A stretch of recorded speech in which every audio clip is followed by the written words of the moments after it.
Hi guys, आज हम लोग एक ऐसे इंटरेस्टिंग टॉपिक के ऊपर बात करने वाले हैं जिसने आगे चल के पूरी दुनिया की सोच को बदल के रख दिया था। America is pounded in the world's biggest terrorist attack. Two planes have crashed into the World Trade Center in New York. There have been a series of terrorist attacks in the United States. Yeah. This just in, you're looking at some obviously very disturbing live out there. That is the World Trade Center, and we just unconfirmed reports this morning. New York plane has crashed. As we go now, we have serious news of a major, very tragic for the United States. Big bang, and then we saw smoke coming out, and everybody started running out, and we saw the plane on the other side of the building, and there was smoke everywhere, and people are jumping out the windows. A terrorist attack. I can't tell you anything more than that. I saw the plane hit the building. I can't say anything.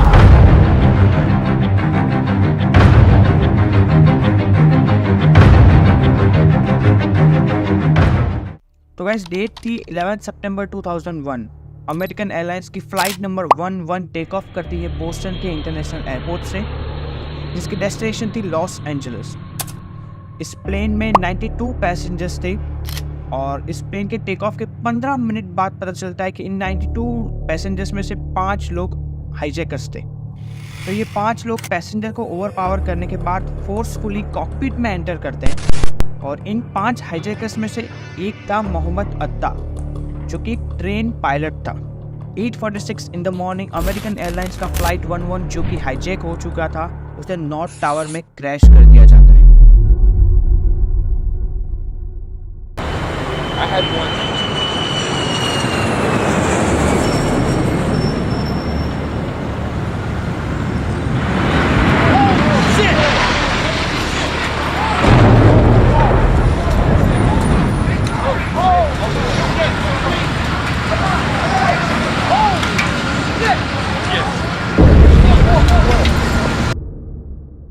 जिसने इस plane की destination Los Angeles को change करके world trade centre के north tower को set कर दिया था। जॉर्ज बुश, जो उस समय के यूएस प्रेसिडेंट थे, वो एक स्कूल को विजिट करने जा रहे थे, रास्ते में ही थे, तभी उनके chief of the white house Andrew card उन्हें बताते हैं कि एक प्लेन नॉर्थ टावर में क्रैश हो चुका है। तब जॉर्ज इस बात को नज़रअंदाज कर देते हैं और कहते हैं कि ऐसा तो हो ही नहीं सकता, शायद पायलट को हार्ट अटैक हुआ होगा।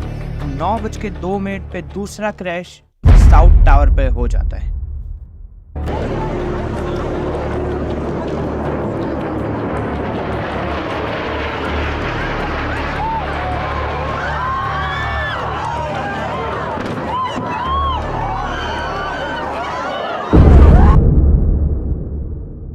After 17 minutes of the first crash, United airlines की फ्लाइट नंबर 175 भी हाईजैक हो जाती है। उसमें भी 5 हाईजैकर्स थे जिसने साउथ टावर की तरफ अपनी उड़ान भर ली थी। जब तक कि साउथ टावर में दूसरा क्रैश होता है, तब तक जॉर्ज बुश स्कूल पहुंच चुके होते हैं। वहाँ पे वो स्टूडेंट्स के साथ एजुकेशनल एक्टिविटीज़ परफॉर्म कर रहे होते हैं। तभी एंड्रयू कार्ड आके उन्हें बताते हैं कि साउथ टावर में भी सेम क्रैश हुआ है और उनके एग्जैक्ट वर्ड्स थे, America is under attack sir. A second plane hit the second tower. America is under attack. ये सुनने के बाद भी जॉर्ज शांत रहे, कोई एक्शन नहीं ली। अगले 7 मिनटों तक वो स्टूडेंट्स के साथ ही वहीं पे एक्टिविटीज़ कर रहे थे। ये 7 मिनट बहुत ही क्रिटिकल थे दोस्तों, क्योंकि इन 7 मिनटों में पूरे वर्ल्ड में ये न्यूज़ स्प्रेड हो चुकी थी कि अमेरिका इज़ अंडर अटैक। इन 7 मिनटों के बाद पता चलता है कि यूनाइटेड स्टेट्स की 2 और एयरलाइंस हाईजैक हो चुकी है, जो कि है अमेरिकन एयरलाइंस की 77, जो कि वॉशिंगटन के इंटरनेशनल एयरपोर्ट से लॉस एंजलिस जा रही थी, और दूसरी है यूनाइटेड एयरलाइंस की फ़्लाइट नंबर 93, जिसके डेस्टिनेशन है कैलिफोर्निया। इनको रीरूट कर दिया जाता है वॉशिंगटन डीसी की तरफ।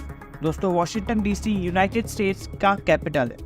पहले 2 फ्लाइट क्रैश के बाद ये कंफर्म था कि ये दोनों फ्लाइट क्रैश कर दी जाएंगी, बट कहाँ किए जाएंगे ये किसी को नहीं पता था। लेकिन दोस्तों, कुछ लोगों का ये भी मानना था कि वॉशिंगटन की डायरेक्शन में अगर फ्लाइट्स आ रही है तो इनके 2 अटैक टारगेट हो सकते हैं।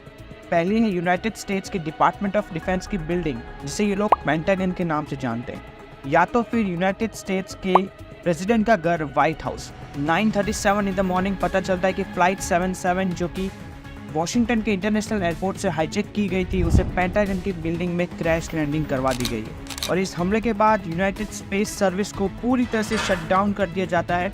जितनी भी फ्लाइट्स हवा में उड़ रही थी उससे नज़दीकी एयरपोर्ट पे लैंड करने का ऑर्डर दिया जाता है।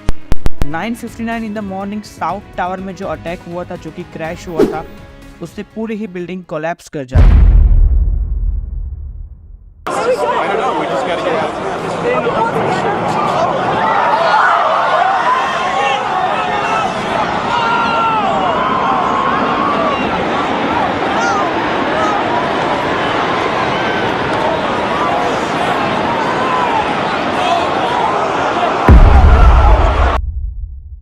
बिल्डिंग के कोलैप्स के बाद सबको चौथी फ्लाइट का डर सता रहा था कि चौथी फ्लाइट की डेस्टिनेशन क्या हो सकती है। तो दोस्तों, चौथी फ्लाइट की डेस्टिनेशन कुछ हद तक प्रिडिक्ट करी जा चुकी है। इसकी डेस्टिनेशन हो सकती है या तो व्हाइट हाउस या तो यूएस की कैपिटल बिल्डिंग।